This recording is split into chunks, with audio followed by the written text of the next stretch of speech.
عليهم غير المغضوب عليهم ولا الضالين آمين.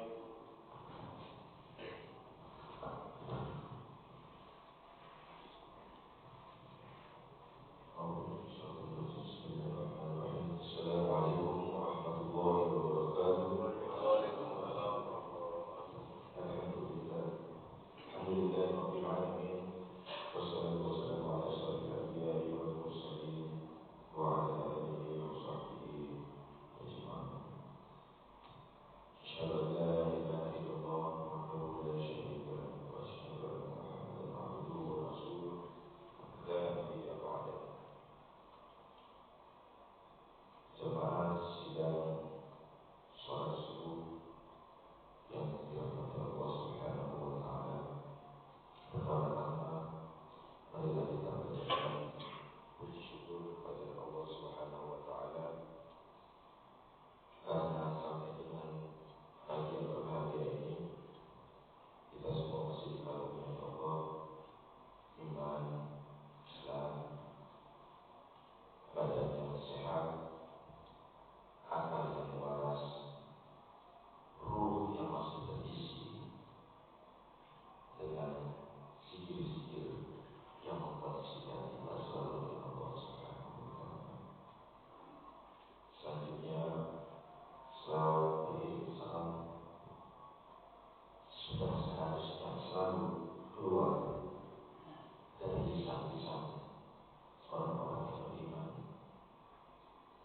dari lisan orang yang selalu mengingat kepada Allah, maka dia tidak akan pernah lupa untuk mengingat kekasih Allah Nabi Muhammad sallallahu alaihi wasallam. Rasulullah telah berjuang menciptakan suasana dunia yang penuh dengan akhlakul karimah, yang penuh dengan ketenangan. Rasulullah sebagai utusan Allah telah menyampaikan Al-Quranul Karim yang menjadikan Al-Quran sebagai bimbang, sebagai petunjuk, sebagai manualku, sebagai kurikulum atas seluruh sisi kehidupan, tidak hanya orang yang beriman, tidak hanya manusia, tetapi seluruh alam semesta. Bagaimana bisa berjalan suatu produk yang diciptakan oleh siapapun kalau produk tersebut tidak mengikuti manual booknya. Kita beli handphone, kita tidak bisa mengoperasikannya, atau kita salah mengoperasikannya.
pasti. La khaufun 'alaihim wa la hum yahzanun. Mereka tidak ada kesedihan di dalam jiwa-jiwa orang-orang yang selalu dekat dengan manual booknya. Baca, amalkan, baca, amalkan, baca, amalkan. Gak apa-apa hari ini 1, besok 2, lusa 3. Nah, jika sudah seluruhnya diamalkan, maka sudah barang tentu kita baru disebut dengan muttaqin, orang-orang yang bertakwa kepada Allah. Jadi muttaqin itu adalah alladzina yu'minu bil ghaibi wa yuqimuna shalah wa mimma razaqnahum yunfiqun. Yang lain selalu muttaqin disandingkan antara iman dan amal soleh. Jadi kita ulang ya. Takwa itu adalah gabungan antara iman dan amal soleh. Amal itu bisa soleh, bisa salah. Kenapa Rasulullah memilih kata amal dalam hadisnya? Barang siapa yang mempelajari dan mengamalkan Al-Quran, maka itu menjadi sebaik-baiknya manusia. Karena amal itu ternyata kata yang bersifat kata kerja melakukan sesuatu yang akan pasti dipertanggungjawabkan kepada Allah, dan lebih berat prosesnya gitu. Jadi orang yang mengamalkan Quran, itu bukan ringan, itu berat. Beda dengan terminologi kata darasa. Darasa yaitu sifat rasa. Sifat rasa itu umum ya. Makanya yang diajarin di tingkat dasar itu yang umum-umum, gak berat-berat gitu. Madrasah, darasa. Amalah beda. Amalah itu mengamalkan itu ada pertanggungjawabannya. Mengamalkan itu hal yang tidak ringan. Tapi prosesnya yang kita jalani dalam mengamalkan isi Al-Quran atau apapun amal soleh kita, prosesnya itu sangat dicintai oleh Allah. Saya mengutip kata salah satu ustaz, orang atau pelaku maksiat yang bertaubat atau dalam proses taubat lebih dicintai Allah daripada orang soleh yang tidak pernah merasa salah. Ya, pelaku maksiat nih yang bertobat lebih dicintai oleh Allah daripada orang soleh tapi tidak pernah merasa salah. Nah, ini renungan sedikit buat kita sebagai pengantar. Dimakan saya hanya menyampaikan, insya Allah 5 menit lagi selesai, mengenai konsep rezeki yang ditetapkan oleh Allah Subhanahu wa taala di dalam Al-Qur'an. Dalam surah Az-Zariyat 51 ayat 22. Wa fis samaa'i rizqukum wa ma tu'adun.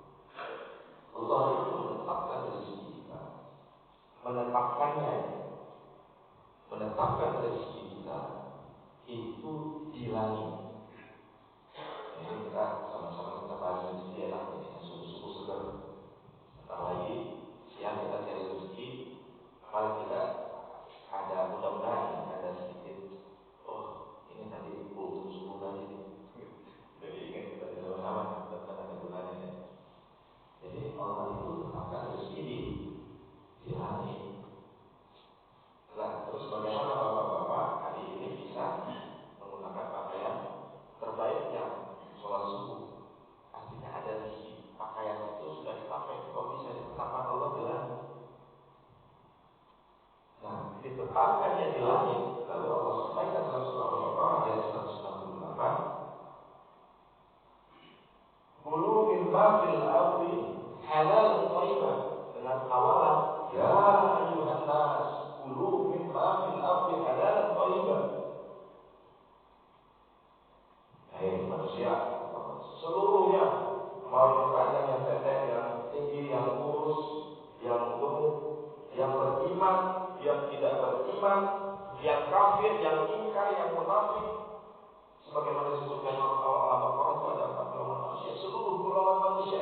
dulu. Tua, muda, kaya, miskin. Kalau udah kata-kata ya dalam Al-Quran, itu mau yang dekat, yang jauh, yang sangat jauh, seluruhnya dipanggil oleh Allah. Manusia, siapapun kamu manusia, carilah rezeki. Carilah rezeki di bumi yang thayyibah, halalan thayyibah, halal dan baik kepada semua manusia. Allah bilang, semua manusia cari rezeki. Ada rezeki di bumi, tapi kamu cari yang halal dan yang baik. Seluruh manusia.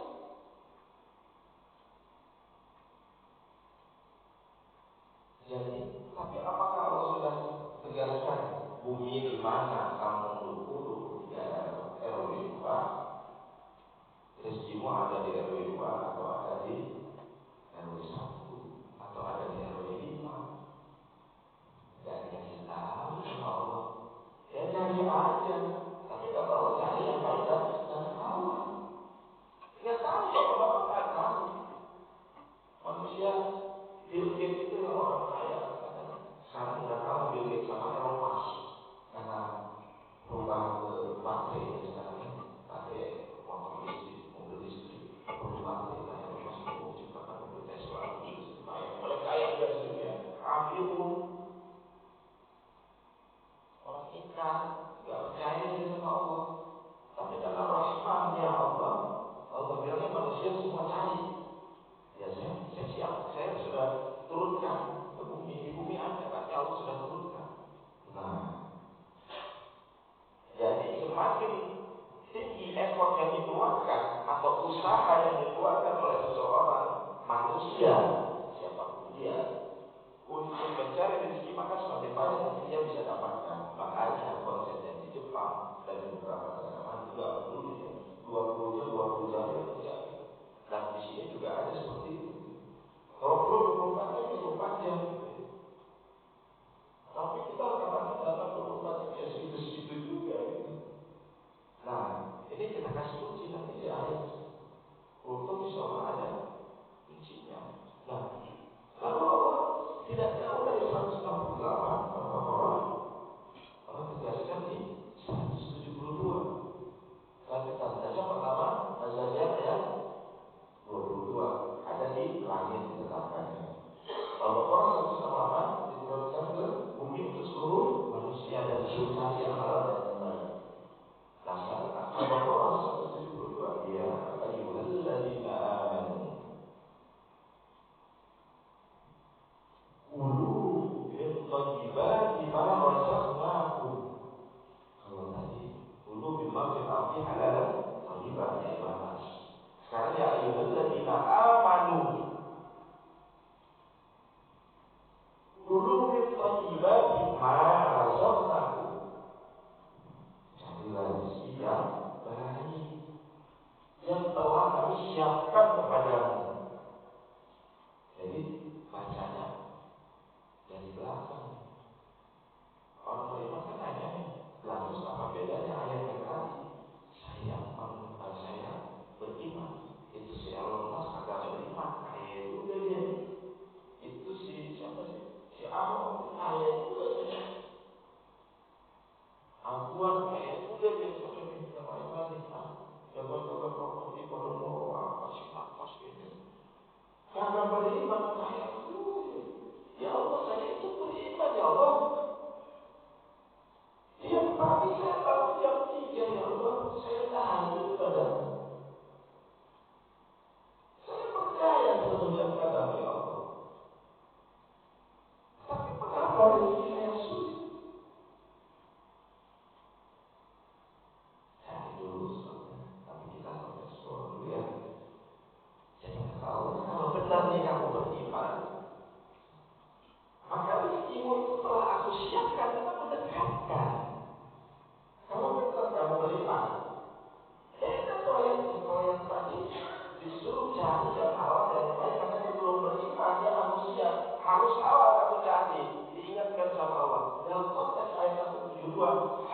dicoret.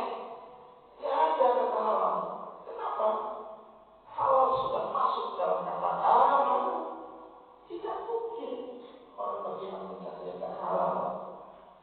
Tidak mungkin. Makanya Allah tegaskan dalam ayat tersebut, kata amanu, dibuanglah kata halal, masuk dia otomatis dalam amanu. Apa keunggulannya? Ma razaqnakum. Allah telah tetapkan apa yang telah kami siapkan. Buat manusia nggak disiapin. Kaya aja. Oh, yang pertama banyak pohon. Jadi banyak pohon apa? Kalau yang ini kusiapkan. Artinya lebih ringan kamu mencarinya. Tidak sulit. Tidak sesulit mereka-mereka. Jika benar imanmu. Saudara aku ayat Al-Zariyat Al-Baqarah 168 Al-Baqarah 172. Mau jurus yang paling tinggi lagi, keluar tuh di Al-A'raf 96. A'udzubillahi minasyaitonir rajim. ولو أن أهل القرى آمنوا واتقوا لفتحنا عليهم بركات من السماء والأرض. Hingga akhir ayat.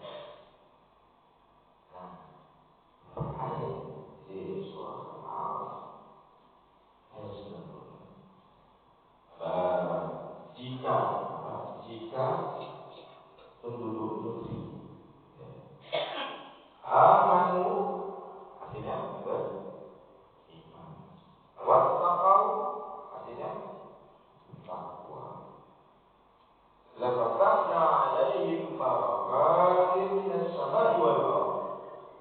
Allah itu akan bukakan keberkahan, pintu rizki dari langit, dari bumi, dari manapun, dari segala penjuru. Kalau disampaikan sudah dari langit sebagai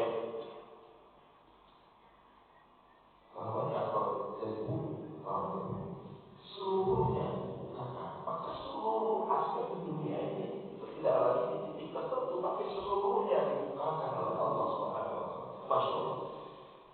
Jadi manusia, kalau yang terakhir ini kita itu udah nggak perlu nyari, mohon maaf, tapi ikhtiar tetap apa ikhtiarnya? Ngambil, ngambil makan, ngambil makan. Pernah lihat tuh Ustadz Soleh tuh. Emang mereka belinya full. Kadang kita heran juga lihat Ustadz itu yang ada aja. Jangan lihat Ustadz tertentu ya yang nyari rezekinya. Mohon maaf mungkin kita agak meragukan gitu ya. Ada pakai bisnis ini bisnis. Enggak, Pak Ustadz nggak berbisnis deh.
itu kan bapak-bapak ini profesi apa saja, kalau mau hijrah udah tercover dalam udah nggak akan di dunia lagi.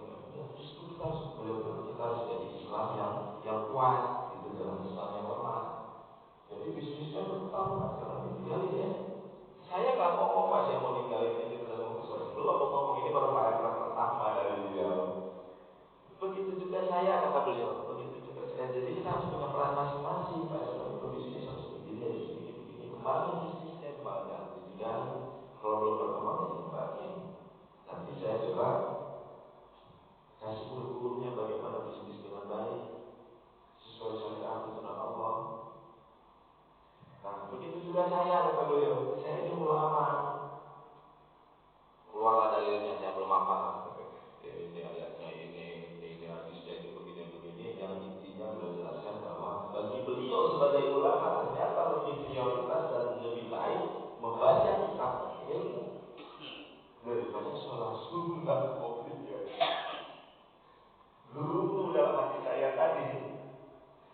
Belum saya omongin. Dijawab dalam paragraf pertama. Masya Allah. Nah, orang-orang soleh seperti itu orang yang sudah dicintai oleh Allah. Enggak mustahil beliau menjadi wali Allah, enggak mustahil. Dulu Sultan Abdul Hamid juga seperti itu. Beliau bisa mengetahui apa yang disampaikan atau yang tergerak dalam hati sahabat-sahabatnya seperti itu. Ya kekuasaan Allah yang Allah berikan kepada orang-orang tertentu. Itu wajar saja. Tapi kan nggak mungkin dikasih kalau orangnya nggak bersih. Allah Maha Suci. Subhana rabbiyal a'la. Allah Maha Suci. Kita maha kotor. Ya kalau mau dekat dari kekasih Allah harus bersih. Bersihkan hati kita. Nah, kembali kepada diri kita ini. Jadi kalau kita mau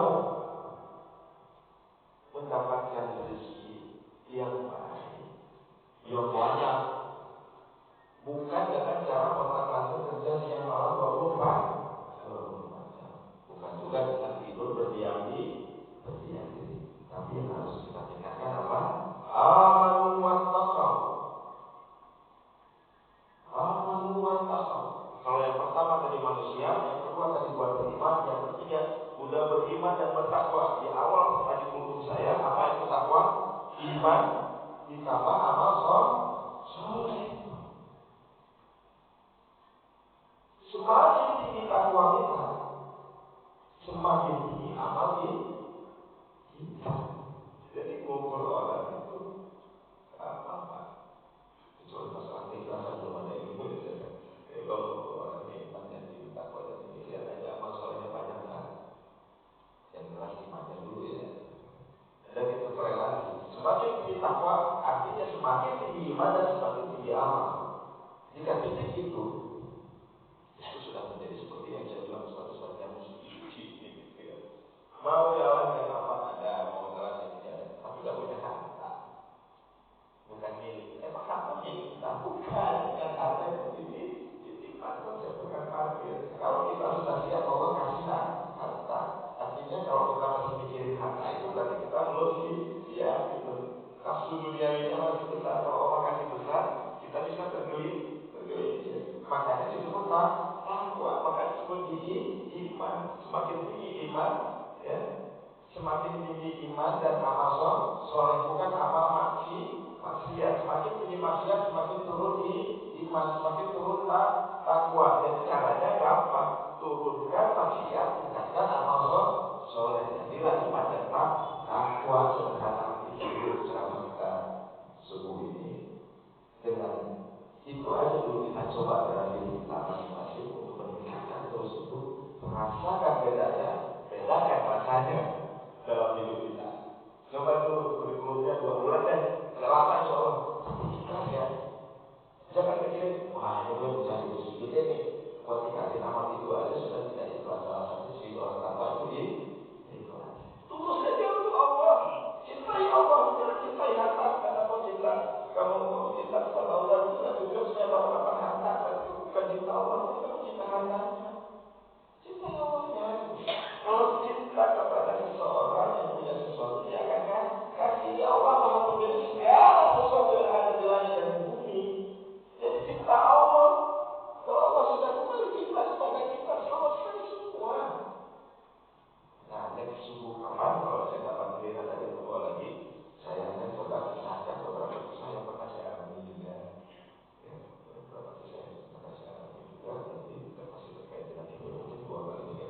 warahmatullahi